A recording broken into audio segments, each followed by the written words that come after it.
రెక్కాడితే కానీ డొక్కాడని కుటుంబం ఆమెది. భర్తతో పాటు కలిసి ఆమె కూడా పని చేస్తేనే ముగ్గురు పిల్లల కడుపు నిండుతుంది. అందుకే ఆమె నిత్యం పని చేసుకుంటూ కుటుంబాన్ని చూసుకుంటూ ఉంటుంది.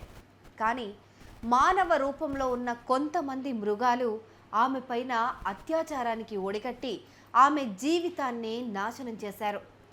అర్ధరాత్రి రోడ్డుపైన ఒంటరిగా వెళ్లే మహిళలకు రక్షణ లేదని ఈ ఘటన చూస్తే అర్థమవుతుంది.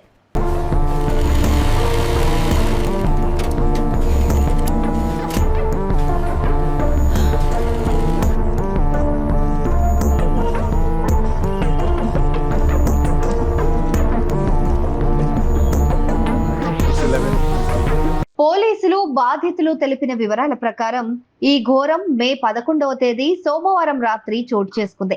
ఢిల్లీ పీతంపురలోని ఒక బస్తీలో నివసించే బాధిత మహిళ మంగోల్పురిలోని ఒక ఫ్యాక్టరీలో పనిచేస్తోంది. అయితే సోమవారం రాత్రి పని ముగించుకొని ఆమె ఎప్పటిలాగే నడుచుకుంటూ ఇంటికి వెళ్తోంది. రాత్రి సమయం కావడంతో సరస్వతి విహార్ సమీపంలోని బస్టాప్ వద్ద ఆగి ఉన్న ఒక స్లీపర్ బస్సు వద్దకు వెళ్లి అక్కడ నిలబడి ఉన్న వ్యక్తిని టైం ఎంతైంది అని అడిగింది. సమయం అడిగిన పాపానికి ఆ దుర్మార్గులు ఆమెను బలవంతంగా బస్సులోకి లాక్కెళ్లారు. ఆ తర్వాత బస్సును నంగ్లోయ్ వైపు నడుపుకుంటూ వెళ్లి నిర్మానుష్య ప్రాంతంలో బస్సును ఆపి డ్రైవర్, కండక్టర్ ఒకరి తర్వాత ఒకరు ఆమె పైన అఘాయిత్యానికి పాల్పడ్డారు.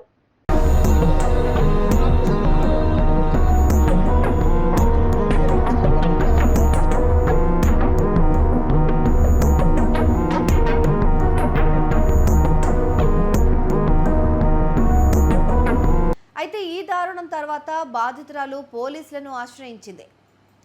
తనపైన ఇద్దరు వ్యక్తులు అత్యాచారం చేశారని ఆమె ఫిర్యాదులో పేర్కొంది. వెంటనే స్పందించిన రాణీబాగ్ పోలీసులు కేసు నమోదు చేసి దర్యాప్తు ప్రారంభించారు. బాధితురాలికి వైద్య పరీక్షలు నిర్వహించగా అత్యాచారం జరిగినట్లు ప్రాథమిక నిర్ధారణ అయింది. పోలీసులు సాంకేతిక ఆధారాల సహాయంతో నిందితులను గుర్తించి బుధవారం వారిని అదుపులోకి తీసుకున్నారు. నేరానికి ఉపయోగించిన స్లీపర్ బస్సును కూడా పోలీసులు స్వాధీనం చేసుకున్నారు. నిందితులను డ్రైవర్, కండక్టర్గా గుర్తించారు.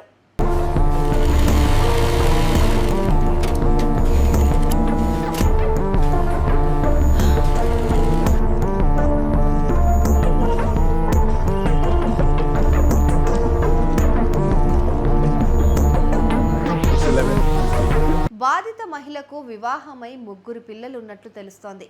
నిత్యం కుటుంబం కోసం కష్టపడి పనికి వెళ్లి వచ్చే ఒక సామాన్య మహిళ పైన ఇలాంటి అఘాయిత్యం జరగడం స్థానికంగా కలకలం రేపింది. ముఖ్యంగా రాత్రి వేళల్లో మహిళల భద్రత పైన మళ్లీ నీడలు కమ్ముకున్నాయి. ఈ కేసును అన్ని కోణాల్లోనూ దర్యాప్తు చేస్తున్నామని, నిందితులకు కఠిన శిక్ష పడేలా చర్యలు తీసుకుంటామని ఢిల్లీ పోలీస్ అధికారులు వెల్లడించారు. 12 तारीख को लेट आवर्स में पुलिस को कॉल मिली थी, जिसमें कॉलर ने बताया कि उसके साथ 2 लोगों ने गलत काम किया है। जैसे ही मामला पुलिस की संज्ञान में आया, पुलिस ने मामला को गंभीरता से लेते हुए विक्टिम को पुलिस असिस्टेंस तथा सहायता प्रोवाइड की। मामले में 2 नामजद आरोपियों को गिरफ्तार किया गया है। आरोपियों के खिलाफ कड़ी से कड़ी कार्रवाई की जा रही है और इसमें किसी को भी बख्शा नहीं जाएगा।